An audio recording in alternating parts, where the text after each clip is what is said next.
करीब 3 महीने पहले एक लड़की ने कोर्ट मैरिज करी थी, लव मैरिज करी थी अपने पसंद के लड़के के साथ, इस उम्मीद से कि वो ज़िंदगी भर उस शख्स के साथ साथ रहेगी, ज़िंदगी भर एक अच्छी ज़िंदगी बिताएगी, अपने पति के साथ हर वो खुशी जिएगी जो वो सपने में सोचती थी। लेकिन उस लड़की को ये नहीं पता था कि 3 महीने के बाद उस लड़की की मौत हो जाएगी और मौत के बाद जो कहानी निकल कर सामने आएगी वो लोगों को हैरत में डाल देगी।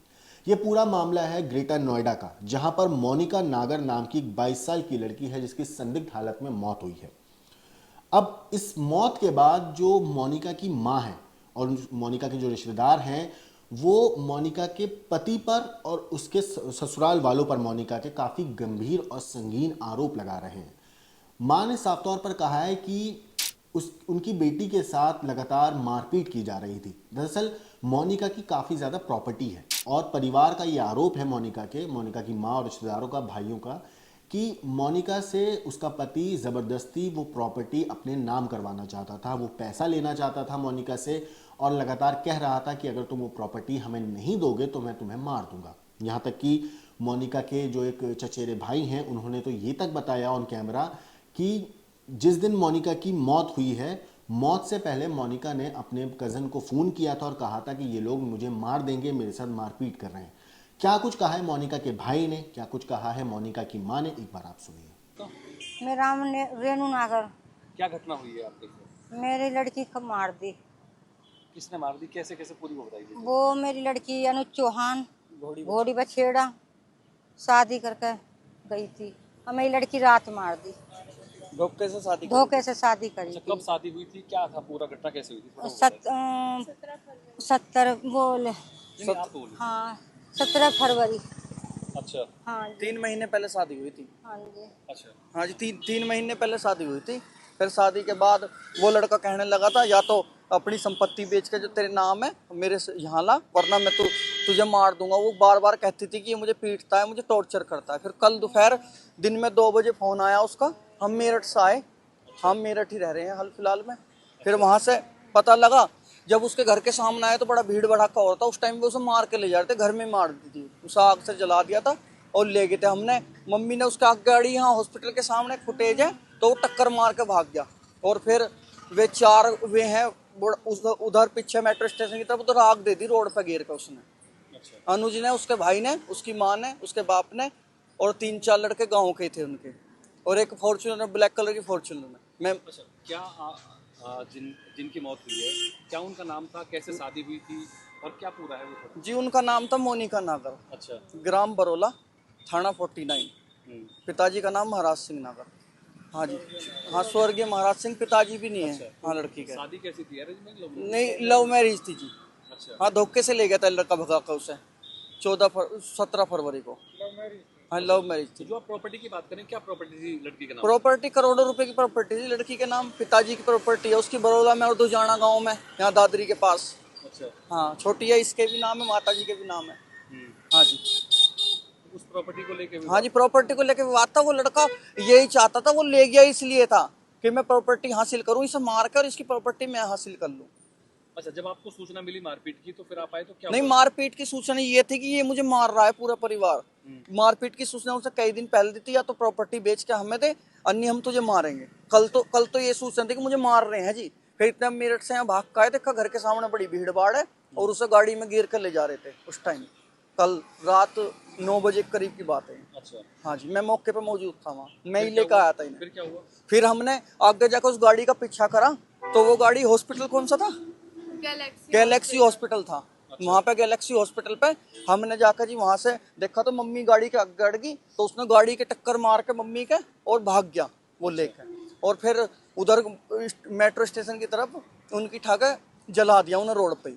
रोड पे गिर गई? हाँ, अनुज नागर, उसने, डाल कर अनुज चौहान ने, और उसके 4 दोस्त मौके पे थे। उसका बाप था, उसका भाई था, उसकी माँ थी। अच्छा, इसकी आपने पुलिस को शिकायत हाँ की? जी, शिकायत करी है। तो पुलिस ने क्या कहा? फिर रात से अब तक तो कोई सुनवाई है नहीं, कोई ना कोई अरेस्ट हुआ ना कुछ।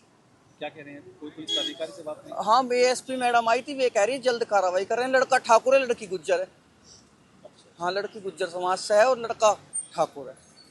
ठीक। शासन का फायदा उठा रहा है, गैंगिस्ट बदमाश आदमी है, उसके दौरे जो लड़के रहते हैं वे भी सब उन पर मुकदमे। हमारी तो मांग ये है लड़के का इनकाउंटर हो और जल्दी मेरी माँ को और मेरी बहनों को न्याय मिले, अन्य तो हम योगी के दरबार में जाकर आत्महत्या करेंगे जल्दी। हाँ, लखनऊ जाकर। वो आप बता रहे गैंगस्टर है, कैसे मतलब? हाँ मतलब उसके दोस्तों पे मुकदमे हैं, चोरी लूट के जेल जा चुके हैं, वे दबंग आदमी है, फाइनेंसर है, पैसे वाला आदमी है। हाँ, वो फ्रॉड करता है लोगों के साथ जी। एक माफिया है नुमान में। दोस्तों, ये दर्दनाक कहानी ग्रेटर नोएडा के दादरी थाना क्षेत्र के घोड़ी गांव की है। दादरी पुलिस के मुताबिक 22 साल की मोनिका अपनी मां के साथ यहां पे किराए के मकान में रहती थी। कुछ वक्त बाद ग्राम घोड़ी बछेड़ा के रहने वाले अनुज चौहान के साथ मोनिका ने कोर्ट मैरिज कर ली थी। आपकी स्क्रीन पर मैं इनकी शादी का जो सर्टिफिकेट है वो भी दिखा रहा हूँ, हालांकि उसमें कुछ डिटेल जो है उसको हम छुपा रहे हैं क्योंकि वो गाइडलाइंस हैं। हम हर चीज़ उसमें जो उनकी एड्रेस वगैरह जो कुछ ऐसी इन्फॉर्मेशन है जो हम आपको नहीं दिखा सकते हैं उसको हम काली पट्टी लगाकर छिपा रहे हैं, लेकिन ये इनकी शादी का सर्टिफिकेट है। साथ ही साथ आपको शादी की एक तस्वीर है शादी के बाद की इन दोनों के साथ की, मैं वो भी आपको दिखा रहा हूँ। आपको बता दूं, इस पूरे मामले पे जो मोनिका है, मोनिका की मां है, उन्होंने कई चीज़ें बताई हैं। साथ ही साथ उन्होंने बताया है कि इन दोनों ने कोर्ट मैरिज करी थी। ये शादी दोनों के परिजनों की सहमति से हुई थी। कोर्ट मैरिज के बाद से मोनिका और अनुज चौहान के बीच में पैसों के लेन देन को लेकर झगड़ा होने लगा था। 7 मई को मोनिका ने अपने मौसेरे भाई को कॉल किया था और कहा था मेरा पति अनुज और उसके रिश्तेदार उसके साथ मारपीट कर रहे हैं। इस सूचना पर मोनिका के रिश्तेदार अनुज के घर पहुंचे तो वहां पता चला कि ससुराल वालों ने मिलकर मोनिका की हत्या कर दी है। इस मामले की सूचना मिलने के बाद दादरी पुलिस मौके पर पहुंची और जायजा लिया। लड़की के रिश्तेदारों से तहरीर लेकर केस दर्ज कर लिया गया है। आरोपियों की गिरफ्तारी के लिए पुलिस टीम का गठन किया गया है। पुलिस अधिकारियों का इस मामले पर कहना है कि जल्द ही आरोपियों को पकड़ लिया जाएगा। आपको बता दूं, मरहूम मोनिका के रिश्तेदारों का कहना है कि आरोपी युवक ने प्रेम जाल में फंसाकर कोर्ट मैरिज करी थी ताकि उसकी जो प्रॉपर्टी है उस पर कब्जा कर सके।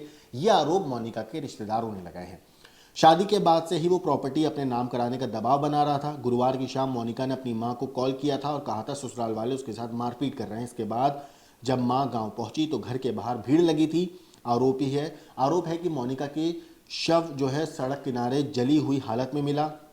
आरोपी वहां से फरार हो गए। जब ये लोग वहां पहुंचे थे तो गाड़ी से टक्कर इन लोगों को मारने की भी कोशिश हुई है, ये भी उनके एक रिश्तेदार ने बताया है। क्या नाम है आपका, क्या घटना हुई? मेरा नाम है अनिल अम्बावता। घटना ये हुई कि हमारी लड़की ने 17 फरवरी को लव मैरिज करी थी अनुज चौहान से। अच्छा। हाँ, तो करने के थे अभी 2 महीने बाद कल उसको लड़की को टॉर्चर करा गया क्योंकि उसके नाम कई करोड़ों की संपत्ति है। संपत्ति के बेस पे उन्होंने लव मैरिज करी है। बच्ची थी वो 19-20 साल की, उसे बेला बुक्सा के उसने लव मैरिज करी है। और कल हमारे पास 2 बजे कॉल आई है उसकी कि मुझे पूरा परिवार मिलके अनुज का पापा, अनुज की मम्मी, अनुज का भाई, अनुज का चाचा, अनुज की चाची और अज्ञात में कुछ लड़के कि मुझे मार रहे हैं। या तो ये बोल रहे कि जमीन हमारे नाम करो या हम तुझे मार देंगे। जैसे ही हम वहाँ से हमारी माता जी निकली मेरठ से स्कूटरी पे, ये पहुंचे 8 बजे के करीब, तो उसके घर के पास देखा बहुत ही ज़्यादा भीड़ थी। तो ये भीड़ में गए, वो लड़का मरी हुई हमारी लड़की को उठा के गाड़ी में रख रहा है। इन्होंने गाड़ी का पीछा करा, गैलेक्सी हॉस्पिटल गए। गैलेक्सी हॉस्पिटल में डॉक्टर ने उसको मृत्यु घोषित कर दिया। इन्होंने गाड़ी रोकने की कोशिश करी, इन पे गाड़ी से उन्होंने हमला किया। हमला करने के बाद वो निकल के गाड़ी से भाग गए, वहाँ से हमारे हाथ में नहीं आए। उसके बाद 1 घंटे बाद हमने पुलिस को तुरंत सूचना करी। उसके 1 घंटे बाद हमें पुलिस ये खबर दे दी कि लड़की को उन्होंने जला दिया और हमने कुछ थोड़ी बॉडी जो हमें मिली आदि वो हमने पोस्टमार्टम के लिए भेज दी। कभी हम जा रहे हैं दादरी थाना, कभी बोलते चौकी में जाओ, चौकी वाले कुछ नहीं कार्रवाई कर रहे, बोलते कर रहे। तो बताओ, ना तो हमें बॉडी मिली अब तक, हमें पुलिस ने कोई आश्वासन नहीं दिया, ना हमें बॉडी की बता रहे, बॉडी किस बेस पे कितनी जड़ी है, कैसे लड़की को मारा है क्या नहीं। और वो सारे घर से फरार है। हम ये चाहते हैं योगी आदित्यनाथ मुख्यमंत्री के शासन में और बीजेपी के शासन में अगर लड़कियां सुरक्षित नहीं है तो हम सीएम साहब से अनुरोध करते हैं कि इन लड़कों को तुरंत अरेस्ट करें और इनका एनकाउंटर करें। हमारी मांग है, अगर हमारी मांगे पूरी नहीं होती है तो हम पुलिस को 24 घंटे का अल्टीमेट दे रहे हैं, हम धरना प्रदर्शन करेंगे। हम बॉडी तब तक नहीं लेंगे जब तक कोई अरेस्ट नहीं होगा। बस हमारा यही हुआ है, हमें न्याय चाहिए जी। दोस्तों, फिलहाल जो मोनिका है उनके परिवार वालों ने पुलिस की कार्रवाई पर भी सवाल उठाए हैं। उनका साफ कहना है कि हमें न्याय नहीं मिला तो हम इसमें योगी आदित्यनाथ के ऑफिस भी जाएंगे। उन्होंने ये भी कहा कि जो आरोपी हैं, जो मोनिका के ससुराल पक्ष के लोग हैं, चाहे उसके पति हों या उसके ससुराल वालों हों, उनका एनकाउंटर होना चाहिए। ये सारे डिमांड उसके मायके पक्ष, मोनिका के मायके पक्ष वालों ने पुलिस के सामने डिमांड रखी है। साथ ही साथ उन्होंने कई संगीन आरोप भी लगाए हैं, जिसका मैंने आपको वीडियो दिखाया, जिसमें माँ और मोनिका की माँ और उसके रिश्तेदार जो है संगीन आरोप लगा रहे हैं। हालांकि पुलिस अभी तफ्तीश कर रही है। पुलिस अभी इस मामले में जो आरोपी हैं, जो मोनिका के ससुराल के लोग हैं, मोनिका का पति है, वो अभी फरार हैं, उनकी तलाश में पुलिस जुटी हुई है। इस केस में असली जो बात है वो तभी पता चलेगी जब मोनिका का पति और उसके ससुराल वाले पुलिस के हिरासत में होंगे, जब उनसे पूछताछ होगी। लेकिन अभी इस केस में इतना ही। इस केस में जो भी अपडेट आएगी हम आपको ज़रूर बताएंगे। आपकी क्या राय है कमेंट करके ज़रूर बताइएगा। लेकिन देश और दुनिया की बाकी क्रम की खबरों के लिए देखते रहिए क्राइम तक।